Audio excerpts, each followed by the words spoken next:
And the very first moment that you experience leadership is when you are born, right? You get in the arms of your caretakers, your doctors, your mom and dad, your parents, and you feel the need of being looked after, that care.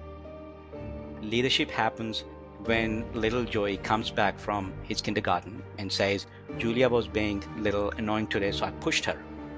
And his dad gives him a chat. And 40 years later, little Joey remembers that, yes, my dad told me how to deal and behave with women.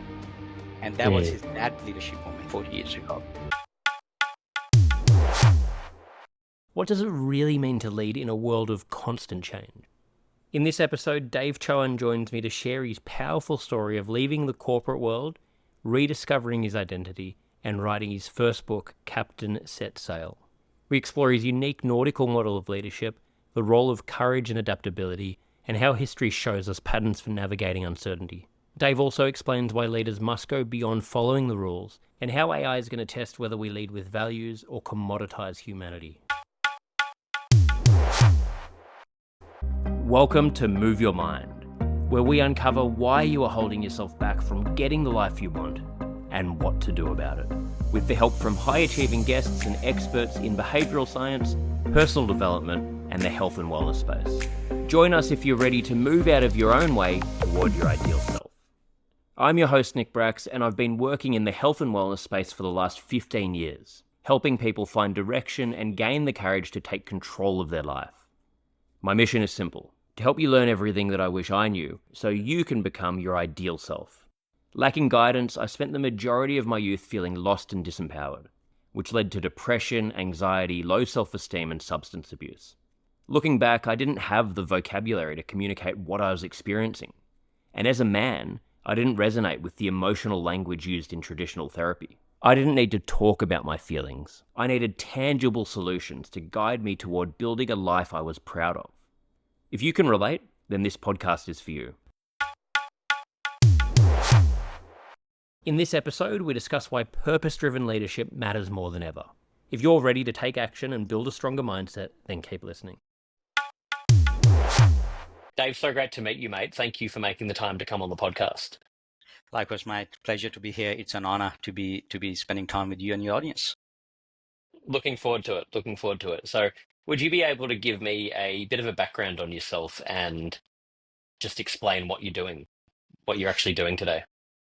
I'm an everyday Joe, stumbling, struggling, and finally coming to a point where I felt I am at the verge of losing my identity. This happened for almost 17 years, where I was working in corporate world in different industries, so to speak, and life was hunky-dory as you think. It gets to a point where you think you've got a fancy job, you've got a fancy car, you've got a house, and all's well. But I started questioning myself, which happened several times in my life, but I never had the courage to take a leap. So about last year in November, I felt this is it. This is enough. There were a few conversations in my organization at the time about some organizational restructuring, and with a bit of courage from my wife, I felt this is it. I need to take that plunge and move on. So here I am today, talking about it. I'm talking about leadership, what it means to be a leader in modern world, which by definition, by my thought process and by my theory, it's all about somebody who's anchored in values, led by purpose. They are agile and adaptable to understand what's happening around them, and they're courageous enough to take the action when time comes. Absolutely. I couldn't agree more with that. I love that. So since you left, is that the path that's led you down? That's like your mission now to really get that message out there? Or like, what are you doing in that area? It is. So I call myself an accidental author. Never would have imagined myself writing towards the far end of November last year.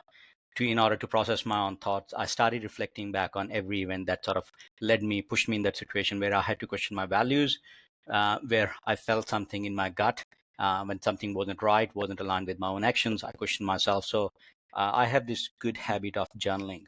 So I started journaling my own experience. I wasn't writing a book, to be honest. It at the very best could have been an average blog that nobody would have ever opened, or my journal that somebody will have discovered when I die. But I took a bit of courage and showed it to my wife, because she was getting frustrated that I am locking myself in room from who knows 5 till 7 in the evening, and as she would have expected a domesticated husband to contribute um, uh, to our household. She, I think, got frustrated at some stage and was probably really worried about my own mental health. And she said, "Hey, do you want me to get our support network, our family group, and maybe you go out with your mates and go to the bush or whatever?" And I sheepishly said that, "Hey, I think I might have written a book." The reaction wasn't what I expected, because she panicked. I think she thought there were cracks in our marriage because I wasn't talking. I didn't share this for month and a half by now, um, or I was just losing my marbles. And her response was, "Hey, what do you mean by you might have written a book? Either you have or either you haven't. It's a verb. Tell me what's happening." And I said, "Look, I've been trying to process my thought, journaling all this, and for the first time in my life, for almost, I'm almost 40 now, uh, I can articulate what I've been trying to say. I can articulate what I've felt as a follower. I can articulate what I have felt when every time I've expect somebody will step up and lead and they have defaulted, or they have dropped the ball. I can articulate when I became a leader, when I started thinking every time management making a decision, but now I'm the management. What does that mean for me now? Like, I'm still following same pattern, same behavior of what I've seen over and over again. And it got to the point, I think I have written something called book. And to me, to my novice eyes, I had no idea what writing a book meant. It was at the very best, at the, at its biggest font size, printed on A4 sheets, about 70 pages. I thought it was a book. It was probably a coffee table book at the very best. I showed it to her, and she started reading it. And about 3 hours later, she came back, everything smudged in red ink. She said, "Hey, for 7, 8 pages are absolute travesty. Like, you shouldn't be sharing this with anyone if you want to say that, you want to do this." But somehow, because I can see you struggling with your own mental health and, finding your own identity, I persevered, and I love you. That's why I did that. And by the time you get to 8th page, from there onwards, you have something of a real important message that you should be sharing with people.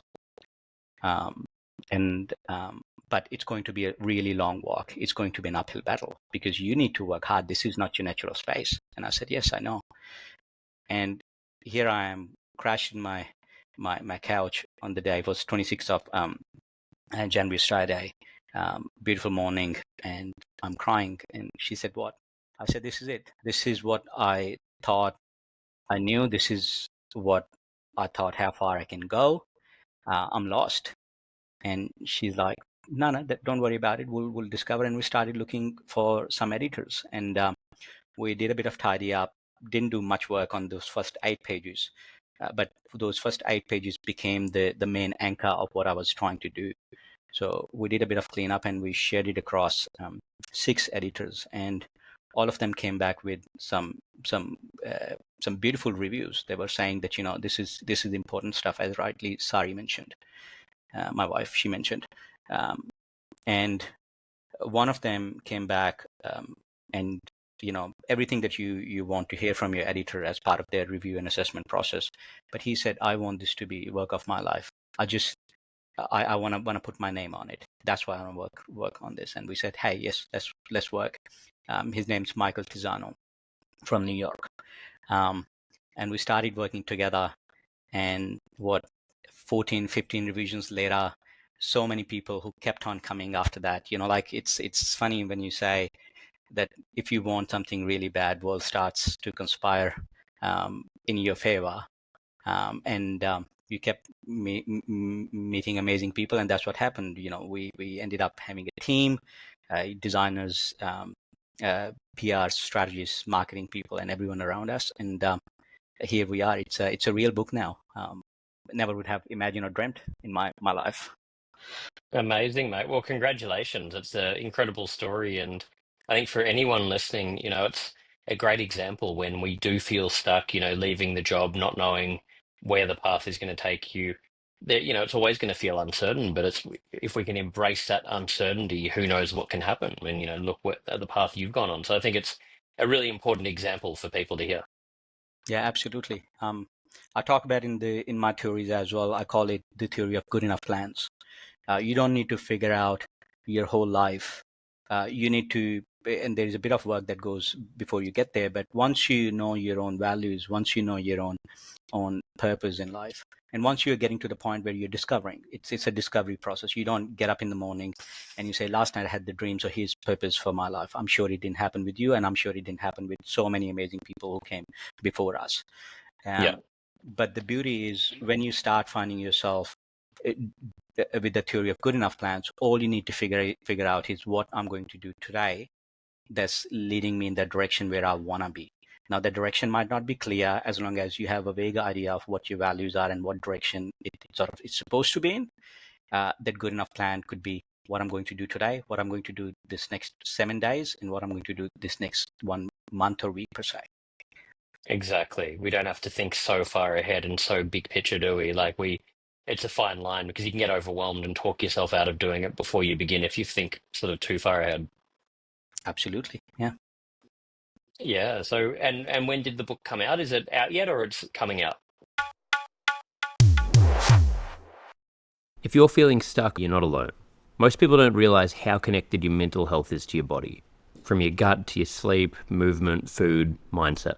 Getting active each day can shift how you feel, build confidence, and transform your quality of life. At Move Your Mind, we guide you through this process step by step. If this resonates and you want to learn more, simply go to my Instagram at nickbracks and click the link on the bio to fill out an application, and I'll send you over more information about the program. Thank you so much for supporting this podcast. If you find the show helpful, please share it with a friend and follow me on Instagram. It really helps. Now, the book's coming out on 11th of September, important date.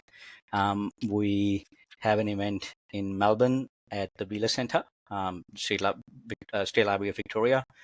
And as part of the event, we know that book is not important. It's the ideas in the book that we want to talk about. So in a way, book, we have decided to coincide with a leadership talk where we have some amazing, incredible speakers who are coming from different facets, different fields. And we are wanting to have a conversations around what we think leadership could be and what leadership should be. From that angle, we are saying my theory revolves around that leadership never happens in boardrooms, just in boardrooms. Leadership never happens just in corporate offices. Leadership happens everywhere. Yeah, absolutely. So, are you able to, for our listeners, to learn more about what are, can you break it down? What are some of the core concepts the book touches on? Absolutely. So the book's called Captain Set Sail. Um, it it's essentially revolves around my fascination with nautical stories and my theories around when we look back, uh, especially 200 years ago when we were making these incredible voyages in search of different lands, and what happened with after those voyages is a different story. But in its theoretical form, when you start looking at the patterns where some of these navigators and some of these voyagers made successful journeys, successful attempts, one after another, while others perished and crumbled. Despite the fact they had similar sort of ships, perhaps better ships or worse ships, didn't matter. Uh, Different nautical instruments, different weather pattern, weather guidance system, and all that. Yet some of them were extremely successful. So essentially, it was the whole chemistry, the whole interplay happening on a ship that was leading to those circumstances where they were either successful or whether they failed. So from that angle, I think as collective humanity, we are all sort of in this proverbial ship, and we're charting these waters now, uncertain waters that we have never seen, whether that's because of the change in societal values, whether that's change in economics, whether there's change in political ecosystem and everything around it. What my theory revolves around is if we look at the pattern, uncertainty will come more often than ever. We used to hear this once in century event, then once in or twice in a century, once in a decade. Now we are seeing those events more often than ever. GFCs, pandemics, all of that stuff that's happening, and this will continue to increase. The frequency will continue to increase. So from that layer, once you understand why nautical theme, within that nautical theme, without oversimplifying leadership, without oversimplifying everything that you need to be a leader. You need to be a good speaker, good communicator. You need to have elements of empathy. You need to have elements of your technical knowledge, the field that you are in, all that stuff that's there. What my theory revolves around is all that stuff's great. You can have it or you cannot have it. But if you don't have these three elements of nautical leadership model, as I call it, if you don't have these three elements, then chances of you surviving and chances of you leading your crew to success are pretty bleak. And what are those three elements? Number one, beacon. That's your purpose anchored in values. We can talk about more about it, what beacon is and how sort of you define purpose and values. But essentially, it's a guiding light. It's a direction that essentially pretty much stays the same in what direction you're leading to, and that comes out of your own personality, your own life, your own life's work, and it becomes an extension of you, extension of your organization, an extension of your team's goal and mission. The second of these elements is being a wayfinder, and one can call them with any names. It's a theory. The second element Wayfinder basically defines is your ability to see what's on the horizon. So to see and read changing circumstances around you. And once you have read, you are quickly ready to understand what's your next move. And what that next move is, again, come with wisdom of your own previous past, your experience, people around you, how all the intricate elements of taking information, feeding it, processing it, not getting lost in analysis paralysis, all that stuff. And these two values or these two elements of your leadership are of no value if you don't have the third element, which is in some ways and shape is far more important than these two. It's your ability to act on it. You can have an amazing vision. You can read the map. You can read such changing circumstances around you. But if you don't do anything with that, then it's of no good. So seafarer is essentially your ability to take the helm, take the control, and lead your team through. Sometimes you get in the trenches, get dirty, roll up your sleeves and work with your team. But it's also the wisdom when to step back, when to relinquish control, so your team can do and you can go back and play the other two roles, because you can't be at the helm and continue playing other roles. It's so in a way, in my theory, you play these three roles all at the same time. You can play these three roles one at a time, and you can play these three roles depending what situation, what circumstances you are. And what I've done is, as part of my work, I've gone back, looked at the history, and I see history is the best way to define future, because history is fact.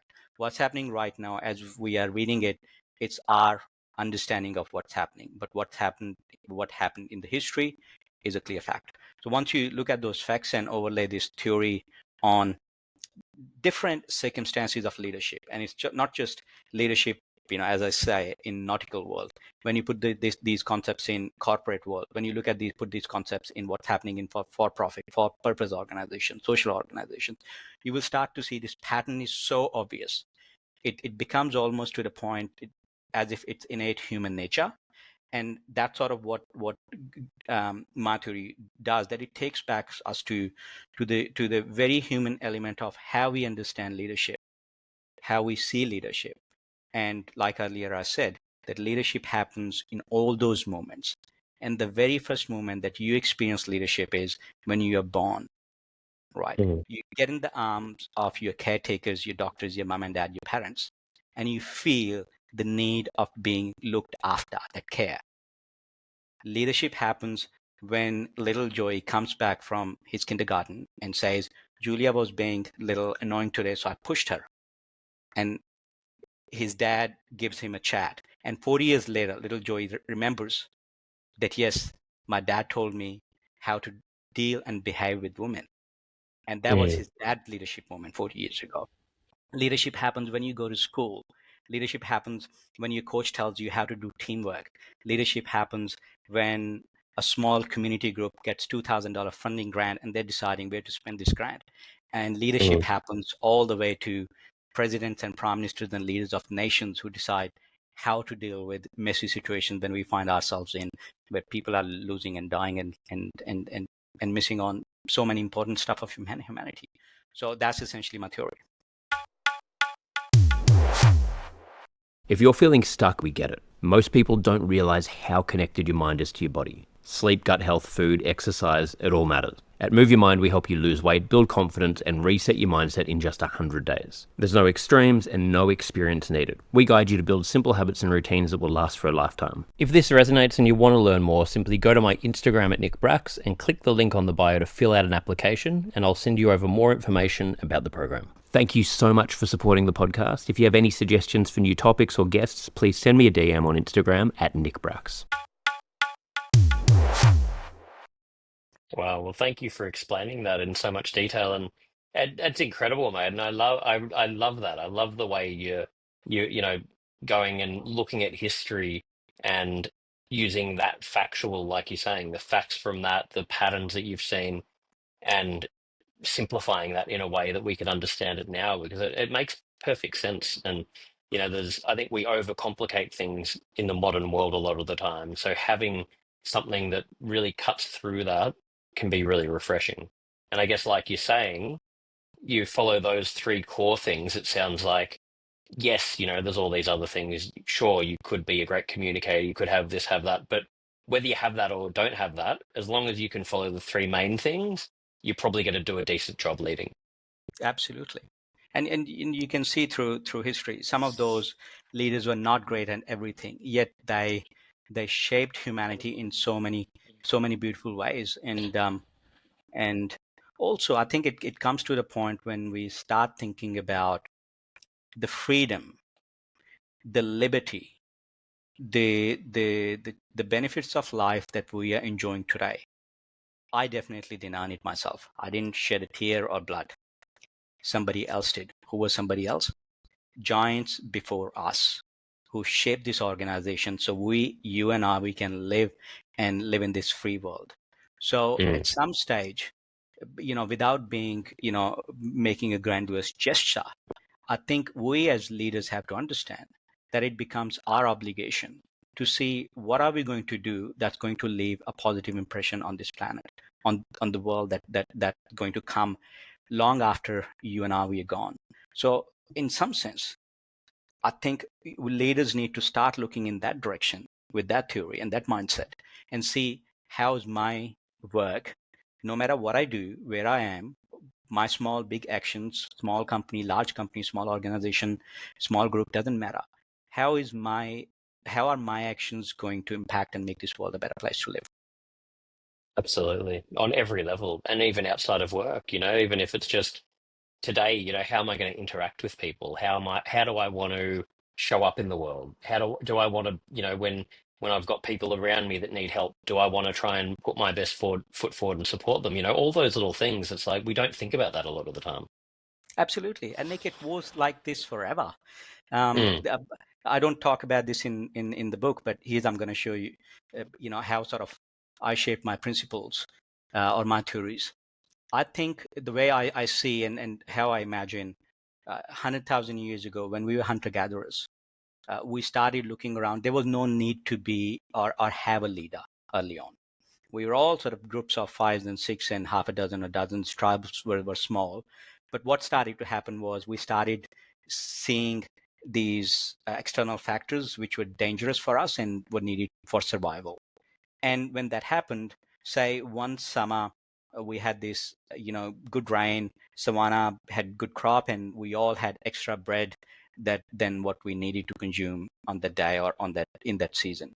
And we looked around and we looked at all the elements of good leader, fundamentally good leader that scientifically are proven now, like empathy, social, psychological safety, authenticity, and all those kind of stuff. We started reading this because they are all innate human traits. When we started looking around, we said, wait a minute, I don't trust the person on my left. I don't trust the person on my right. Actually, Nick, I remember last time, when you were kind to me, or I remember you shared the story and I saw the genuine authenticity you provided me. So I trust you. I'm going to give you my extra bread. So all around, everybody gave you that extra bread. So next time when there is drought or when there is no crop, you will be fair and honest, and you will distribute it as a leader. And this became pattern. Okay, we are in danger. We are being attacked by a group of predators. How do we protect? Listen to Nick. What Nick's going to say, because and there was no name. Name came much after that. Chiefs, leaders, and all those names came much after that. And over time, what started happening was there was Nick 1, there was Nick 10, and there was Nick 20th. 20 generations later, we forgot that why did we start believing in Nick? We forgot what was first Nick doing. And the only thing we could see was you have extra loaves. And what you started doing was you started using those loaves to win influence or gain influence. And at some stage, we started connecting the role of leader with who has more. This more could be loaves, stones, rocks, palaces, clothes, whatever was appreciated and valued at the time. And we started connecting these two things together. And what happened then, stock market companies, all this sort of evolved. And we got to the point where somehow shareholder value became the pivotal and the primal thing. And that shaped that, who can collect more to who can gain me to collect more is this far supreme leader. Now you can overlay this example in every form and shape, and you will often get to the same conclusion. But I think we're getting to the point where it's important for us to tap into our human values, those innate, genetical, fundamental human values, and look at what does it mean to be a leader. And I'll go back and take everyone to the same conversation. Remember, you were a baby, and very first time when you were born, you had that need of care, and you saw somebody as a leader, and that leader was somebody who provided you care early on. Yeah, that's so well put. And so really, yeah, we need to get back to leading because we actually care and want to make the world a better place, and not for our own greed and status, which is happening a lot in the modern world. Absolutely. I think we just need to change that pattern. I think having that conversation is the very first thing we can do. We can start this conversation, make these conversations normal. Yeah. Do you think the world is currently heading further away from what you're talking about, or moving more towards it in the direction it's been going in? I have a firm belief that humanity generally does good. I'm optimistic, and again, like we discussed early on, that when you look at the history and look at patterns, you can see a behavior, a common trend, and that common trend has been that generally we have become a society that's more embedded in values. We are moving towards becoming a progressive society. You can see this trend in terms of how we were living, how many people were dying in terms of ratio and percentage, and how we're sort of progressing generally. But every now and then we had this pivotal moment where we come at crossroads, where we decide where to go next, or where to go left or where to go right. We had these crossroads. World War I was the case, and then became World War II. And I'm sure there were so many such crossroads before, and there will be so many crossroads from here at this point onwards as well. And at that crossword, I think we collectively as humanity has to decide. And I think we are almost at that crux and almost at that crossroads now, especially with the concept of AI robotics playing into now. Now, I am not here to talk about doom and gloom of AI. I am going to simply, and my theories are more around what can we do with AI. There are far more better experts who can predict, AI is good or bad. But what my theory revolves around is that when we look at AI is predominantly going to become extension of human society and human race. People often say, we have, read and heard about these kind of phrases where we say electricity is a good servant, but a bad master. We said same thing about nuclear power. We said same thing about internet. We said same thing about computing and everything that came before us. But what people are not comprehending right now is the amount of evolution and amount of change that we are going to go through with discovery of AI we have never seen this level of change since the discovery of fire and invention of whale. We just can't comprehend this. We just can't simply imagine that how much of a big change we are about to witness. From this point onwards, we will be able to decode our genetic coding. We will be able to discover so many, if we want to, again, be so many problems that science has been trying to decode and solve for ages. There has never been lack of resources on planet. And you and I, we both know, we both come from the country where we have population of the size of what California's population is, and land mass and resources far bigger than what or close to what United States land mass is. Yet we have people suffering here, homelessness, every problem that society faces. So on a large scale, I think this will continue to be the challenge that we'll be grappled with. So the question comes: how we are going to use AI to either benefit humanity, or I use the term used to commoditize humanity. And that's critical, because if we leave it up to corporations, shareholder value, and stock market, we know that it has never been in favor of humanity. We know that. And that's where my work is. So I think it comes back to the point where we will go back on two fundamental levels. On socioeconomic level, that yes, we have to figure out how we will we'll be dealing with AI, and there is challenge. For example, the concept of GDP will be thrown away. Like, how do you do people times productivity equals to nation's GDP, or equals to nation's capita or income? Where is that factor that's coming now? Robotics and AI. That means population will be far more little factor. That's one challenge that people will be dealing with, and corporations will have to deal. Governments will have to deal. Second, there is a pure fundamental level difference, a challenge that we will be facing as humanity, which I'm sure many parents do. When parents look at that, we have everything that we can provide to our kids. What else do we need to, or what other reason that we need to give it to our kids so they can continue to grow and be better adults? They have meaning in their own life.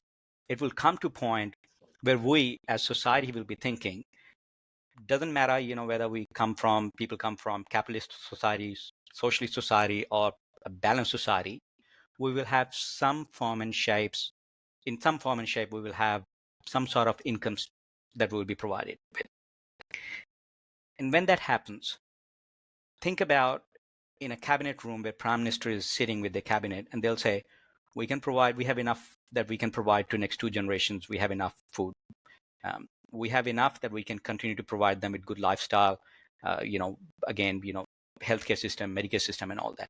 What else do we need to provide to our people so they can continue progressing and keep the society, the country, the human society at large, continue moving in the right direction? And when that question comes, the question will go back to purpose. So my theory goes all the way further forward to say and predict that when was the last time when we used calculator? We don't use calculators anymore, apart for people who are doing accounting and all that. Everyday Joes like me, we don't use calculators. We let computers figure out problems that we are dealing with. In the same way, language, science, all this kind of stuff that we're dealing with, AI will become far more better and far more superior than us. Yeah.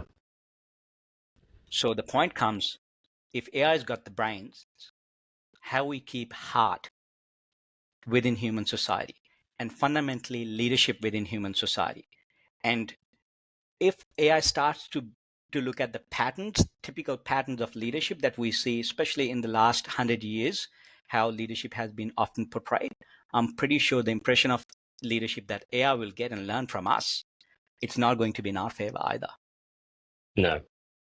Exactly. It's really highlights it well the way you're talking about it. It's going to be, like you're saying, they're going to have the brains. So it's going to be up to us, the people who are these large companies, politicians, etc. We're going to need really quality leaders that are doing it for the right reason, from the right place, in, more than ever.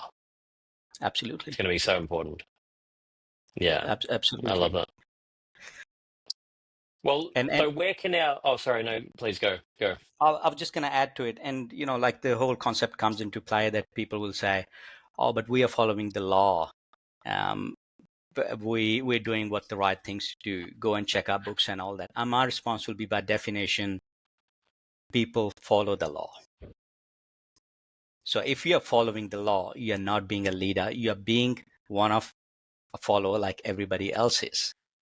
Leaders lead by example, and leaders basically decide what will become norm in 10, 20 years' time. So fundamentally, if our political, our corporate, or leaders in any place and shape where they have got influence, they think they're following the rules of the game, they're following the law, by definition, I will say you're not leading. Fundamentally, you're not doing your duty. And that moral obligation to be a leader, that's far more superior than just following the rules or just playing by the book. Absolutely, mate. Well, where can our listeners go if they want to purchase your book or find out more information? Where can we send them? If you feel like you've lost control of your health, physically or mentally, Move Your Mind is here to help you. We guide you through weight loss, lifestyle change, and resetting your mindset without any extremes or overwhelm. If this resonates and you want to learn more, simply go to my Instagram at nickbracks and click the link on the bio to fill out an application, and I'll send you over more information about the program. Thank you for supporting the podcast. If you find this show helpful, please share it with a friend and follow me on Instagram. It really helps. So right now I'm active on LinkedIn or all your social media platforms. Everything is new, but I'm trying. They can find me up by my handle's usually real Dave Chauhan, or my website, which is davechauhan.com. But when the book comes, it'll be available on all your platforms. We're doing hard copy print, your Kindles and your Audibles. Or you can go and talk to your local bookshop if you like and ask them to order your copy, and they'll be able to get one. Beautiful. Well, we'll have all of the links in the show notes, and this episode will be coming out once your book is available, so the link will be there as well. So everyone listening, make sure to go and check the book out. And mate, thank you for sharing all of this. It's super interesting, and I think we could talk for, we could probably have to do a follow-up podcast interview. There's a lot to talk about. So love everything you're talking about there. We finish every episode with 5 closing questions. So these can be whatever answer comes to mind for you. The All right. first one, first one Didn't prepare is for that one. good. I don't want you to be prepared. I want to see what comes up. First one is, what's your best childhood memory that comes to mind for you? Farmhouse, climbing trees. Love it. I love that. Reminds me of being down at the holiday house at Wide River and, climbing up through the bush and making, trails and all that kind of thing. Yeah, I love it. What Yeah. What do you think's currently the biggest burden on mental health in society? Taboo of not talking about it. I think we need to make it normal for people to come out and ask for help. If I have a broken arm, I'll go and seek help. So why not about mental health? Yeah, exactly. What's your personal definition of happiness? Sitting on a mountain, hugging my dog, and just looking at and having a cup of coffee. Yeah. Beautiful. Yeah, good. You need the coffee in there. I love the coffee. You can't go wrong with that, can you? A mountain coffee, hugging your dog, yeah. Can't go wrong. I picture my orange cracking cup that you can just put it on stove and keep reheating your coffee. Yeah. Exactly. If you could give one piece of advice to your 18-year-old self, what would that be? Leave everything and everyone better than you found them. And this is not mine. It came from Jordan Harbinger's, extensive work that he has done through his podcast and through his work of his life. And I absolutely love it and adore it. That's, beautiful advice. Well, final one, mate. What are you most proud of? I often say, people talk about what they've achieved. I think what I'm proud of is I'm a struggler and I'm willing to be a struggler. Putting myself in a situation where it's a little bit uncomfortable. This is not my natural turf. I think I'll be proud of one day that I kept it like that. And even this morning I had this conversation with 80 years old gentleman who became professor at Rutgers when he was 76, and he said most Wow. people retire by then. I was like, if I'll be one third as good as you are when you are like when I'll be 76 or 80, I'll be proud of that. That's a great attitude, mate. And you know what? It's so refreshing and relatable to hear people talk like that, because so many of us are struggling, and like people only now, social media, they're only showing the highlight reel, and we want to hear real things. So I think it's a great message, and love everything you're talking about here, mate. So congratulations again on the book, and yeah, to all our listeners, please check it out, because I can't wait to read it myself. It sounds amazing. I'll organize a copy for you. I appreciate it, man. I'm excited. So thank you again for coming on the podcast. It's my pleasure and honor. Thank you. Thanks, Matt. Appreciate it. Thank you, Dave Chauhan, for joining me today and offering your insights. And thank you for listening. I'd love to hear your thoughts on the episode and any suggestions for topics you'd like to hear about. Feel free to leave a comment or just send me a DM. Your feedback is always appreciated. Please don't forget to click the subscribe button, leave a like or comment, share with your friends, and follow me on Instagram. It really makes a difference. Thank you so much.